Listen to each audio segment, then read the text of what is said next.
The decision to use deadly force in defense of yourself or another person is without question one of the most significant and irreversible actions an individual can ever take.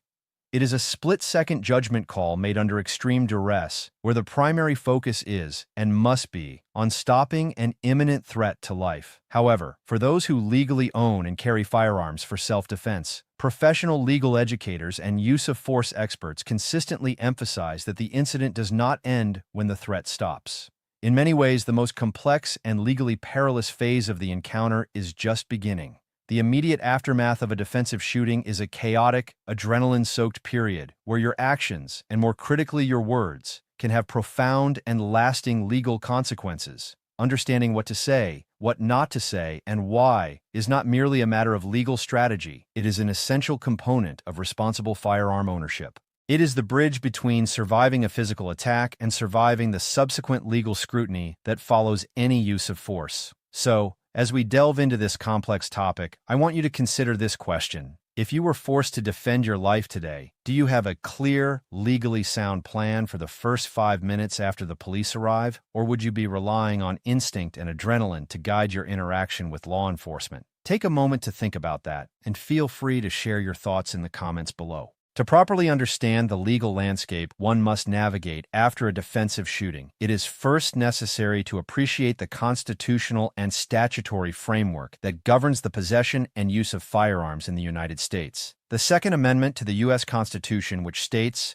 "A well-regulated militia being necessary to the security of a free state, the right of the people to keep and bear arms shall not be infringed," forms the bedrock of the individual right to possess a firearm for lawful purposes, including self-defense within the home. This understanding was definitively affirmed by the Supreme Court in District of Columbia v. Heller in 2008, which struck down a handgun ban and established that the Second Amendment protects an individual's right to possess a firearm for traditionally lawful purposes, such as self-defense. 2 years later, in McDonald v. City of Chicago, the court applied this interpretation to the states, holding that the right to keep and bear arms is fundamental and is incorporated against state and local governments through the 14th Amendment. This means that while states retain significant authority to regulate firearms, they cannot infringe upon this core constitutional right. This federal constitutional protection creates a floor, not a ceiling, for gun rights. The actual practice of carrying a firearm in public, however, is primarily a matter of state law, and this is where the legal terrain becomes highly variegated. The United States is essentially a patchwork of 50 different state regulatory schemes. Some states operate under a permitless carry or constitutional carry framework, where eligible individuals are legally permitted to carry a concealed firearm without first obtaining a government-issued license, provided they are not otherwise prohibited from possessing a gun. Other states maintain permit-required systems. Within that category, there are shall-issue states, where the issuing authority must grant a permit to an applicant who meets all the statutory criteria, and a small number of may-issue jurisdictions, where officials have discretion in granting permits, often requiring applicants to demonstrate a specific need or proper cause to carry. The Supreme Court's 2022 decision in New York State Rifle and Pistol Association v. Bruin significantly curtailed the may-issue model, holding that such discretionary regimes are unconstitutional because they prevent law-abiding citizens with ordinary self-defense needs from exercising their Second Amendment rights. Despite this ruling, the specific requirements for permits, including training, background checks, and fees, still vary widely from state to state. This complex interplay of federal and state authority creates the first layer of legal responsibility for a gun owner. You are legally obligated to know and comply with the laws of your state and any state you may travel through regarding where you can carry, whether you must disclose that you are armed during a police encounter, and what constitutes lawful self-defense. This is not a passive responsibility. It requires ongoing education, as state legislatures frequently amend these statutes. A practice that was perfectly legal last year could become a criminal offense this year, and ignorance of the law is not a defense in court. This foundational knowledge of your legal obligations as a carrier sets the stage for understanding how to conduct yourself after a defensive shooting, as your compliance with carry laws will be one of the very first things investigators assess. Now, let us move directly into the immediate aftermath of a defensive shooting. The suspect has been neutralized. The immediate, lethal danger has passed. Your heart is pounding, your senses may be distorted by the massive release of adrenaline, and your cognitive functions are likely impaired. This is a normal physiological response to a life-threatening event. In these first few moments, your actions should be deliberate and legally conscious. Your first priority, if it is safe to do so, is to ensure that the threat is no longer active. Then, you should immediately contact emergency services by dialing 911. When you make that call, your script must be simple, factual, and devoid of any legal justification or emotional narrative. You should state that there has been a shooting, provide the exact location, and request both police and emergency medical services for the injured party. You should also inform the dispatcher that you are the shooter, that you are staying at the scene, and that you are wearing or carrying a firearm, if possible, and if there is another person present who is calm and capable, it can be advantageous to have them make the 911 call, allowing you to focus on securing the scene and your own mental state. The purpose of this call is singular: to dispatch help. It is not the time to explain why you shot someone, to describe your fear, or to offer any narrative of the event. Those details are for later, and only with legal counsel present. While you are waiting for law enforcement to arrive, which may feel like an eternity but is usually a matter of minutes, your conduct remains critical. If you are not injured, or even if you are, it is important to holster your firearm if it is safe to do so, or to place it down in a secure location where it will not be mishandled. When the police arrive, the scene will be treated as a crime scene, because, from their perspective, a crime has occurred. Someone has been shot. They do not yet know the context, and it is their duty to investigate. As officers approach, you must follow their commands immediately and without question. Keep your hands visible at all times, and inform the first officer you make contact with in a calm and clear voice that you are the person who called, that you are the shooter, and that you are wearing a firearm or that it is located in a specific place. You should also state that you are not a threat and that you will comply with all of their instructions. This initial communication is not a legal statement about the shooting. It is a tactical communication designed to ensure your safety and the safety of the officers by making it clear that you are the complainant, not an ongoing threat. This brings us to the most critical and often counterintuitive piece of legal advice for the post-shooting environment: the strategic use of your right to remain silent. The Fifth Amendment to the U.S. Constitution protects individuals from being compelled to be witnesses against themselves. In the context of a defensive shooting, this right is not a shield for the guilty, it is a safeguard for the innocent. Your natural instinct, as a law-abiding citizen who has just been through a traumatic ordeal, will be to explain yourself to the police. You will want to tell them, "He had a knife," or "I was afraid for my life," or "He was beating my wife." You must resist this instinct. The reason is not that these facts are untrue or irrelevant. It is that the immediate aftermath of a shooting is the worst possible time to try and articulate a coherent, accurate, and legally sound defense. Your memory is fallible, especially under extreme stress. Your perception of events may be distorted. You may omit critical details or inadvertently contradict yourself. Furthermore, anything you say will be recorded, either in an officer's notebook, on body camera footage, or in an official police report. If you later, after consulting with an attorney and having time to process the event, provide a more complete or slightly different account, a prosecutor can use your initial statement to attack your credibility, suggesting that you are changing your story or being untruthful.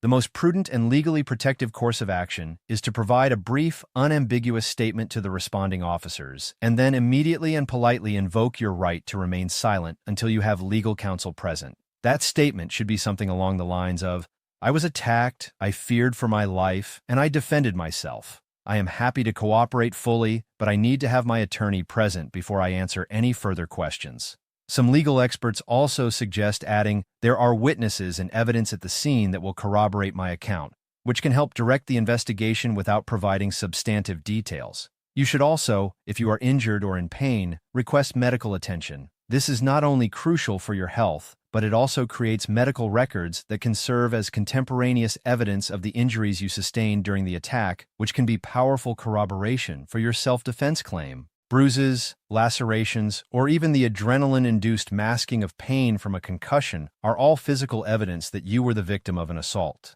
By asking for medical aid, you ensure that this evidence is professionally documented. The decision to limit your initial statement is a direct rejection of the common but dangerous impulse to help the police with your side of the story. While most law enforcement officers are professional and dedicated to a thorough investigation, they are also human, and their initial perception of the scene can be influenced. More importantly, the formal legal process that follows will be handled by detectives and prosecutors who were not at the scene. They will build their case based on evidence, witness statements, and your own words. If you have provided a detailed statement without counsel, you have essentially locked yourself into a specific narrative and handed the state all the raw material it needs to build a case against you should they choose to do so. Even if you are clearly justified, your words can be misinterpreted, misheard, or in a worst-case scenario, misrepresented in a police report. By waiting to speak through your attorney, you ensure that your side of the story is presented in a legally coherent and strategically sound manner.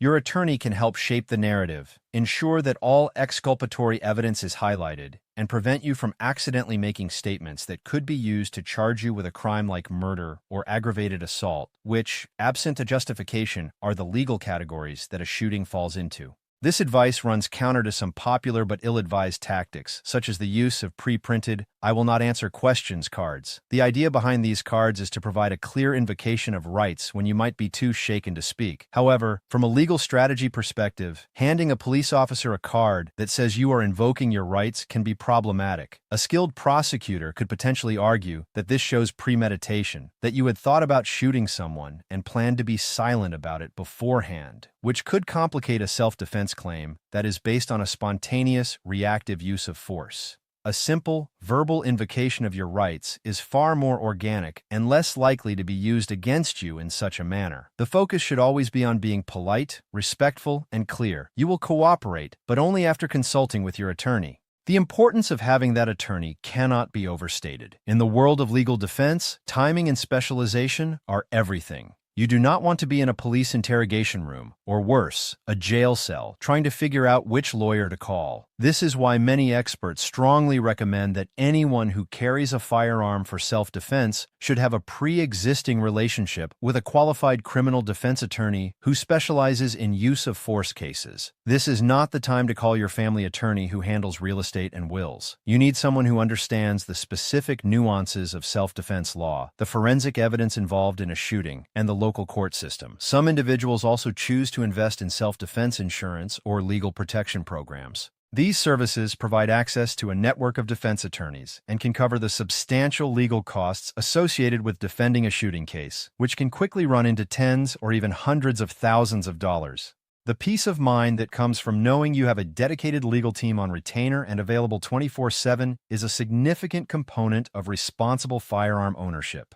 The legal doctrines that will ultimately determine the outcome of your case are those governing the use of deadly force. These vary by state, but they generally fall into a few broad categories. The oldest of these is the duty to retreat doctrine. In a minority of jurisdictions, a person who is attacked in a public place has a legal duty to retreat, to escape the situation if it is safe to do so, before resorting to deadly force. Only if retreat is impossible or would place them in greater danger is deadly force justified. In contrast, the majority of states have embraced the stand your ground doctrine. These laws provide that a person who is lawfully present in a location has no duty to retreat and may meet force with force, including deadly force, if they reasonably believe it is necessary to prevent death or great bodily harm.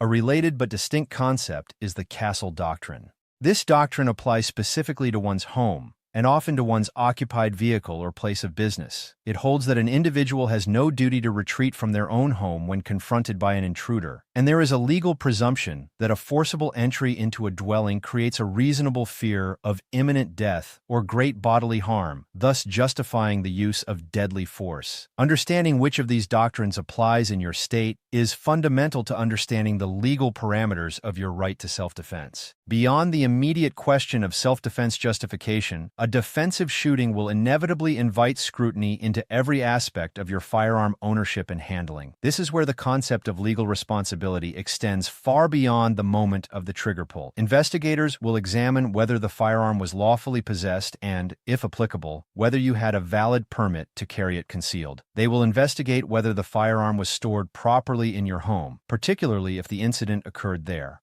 While federal law does not universally mandate specific storage methods, there is a growing legal and societal focus on secure gun storage. Proposed legislation, such as the Federal Firearm Owners Responsibility and Safety Act, has sought to establish national standards for secure storage, creating potential civil liability for owners who fail to secure their firearms and whose unsecured guns are later used to cause injury. Even where such laws are not on the books, the question of how you stored and handled your firearm will be relevant to the overall picture of your responsibility and credibility. Furthermore, the type of firearm and ammunition used can become a point of contention, even if the shooting is legally justified. While the Supreme Court has recognized that arms in common use for lawful purposes, such as the AR-15, which is owned by millions of Americans, are protected by the Second Amendment, prosecutors or civil plaintiffs' attorneys may still attempt to portray certain weapons or types of ammunition as particularly dangerous or indicative of a premeditated intent to do harm.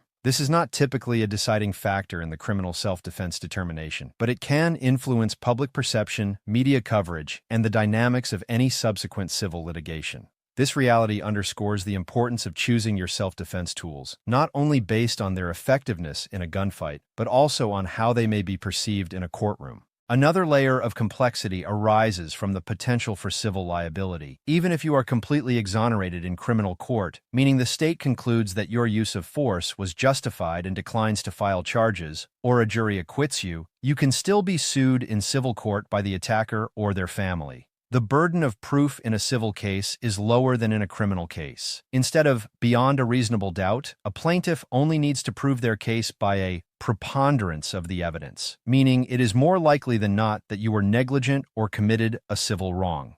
This means you could be found civilly liable for damages, including medical expenses, funeral costs, and pain and suffering, even after being cleared of criminal wrongdoing. This is another critical reason why having a lawyer and understanding the potential for legal defense costs is so important. Self-defense insurance often covers these civil proceedings as well, providing a crucial layer of financial protection.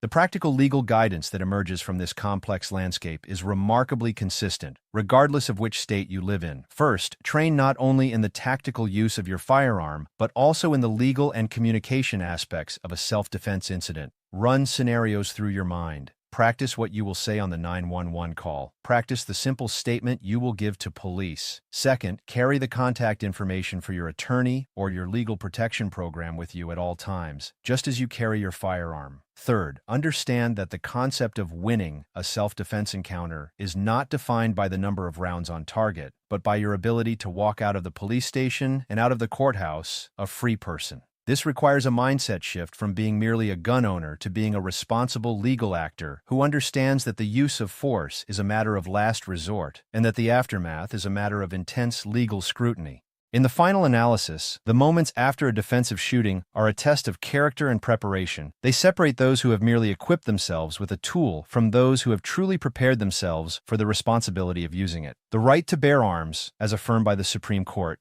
is a fundamental liberty. But with that liberty comes the profound responsibility to understand the legal framework that governs its exercise. You are not just a shooter in the eyes of the law. You are a witness, a defendant, and a potential plaintiff, all at once. Your actions and words in the immediate aftermath will echo through every subsequent legal proceeding. By remaining calm, limiting your statements, requesting medical aid, and immediately seeking legal counsel, you are not obstructing justice. You are ensuring that justice, based on a complete and accurate picture of the events, has the best chance to prevail. It is about protecting your future, your freedom, and your family, not just from the initial threat, but from the long and complex legal process that follows. And that, ultimately, is the true mark of a responsible citizen exercising a constitutional right in a complex and regulated society.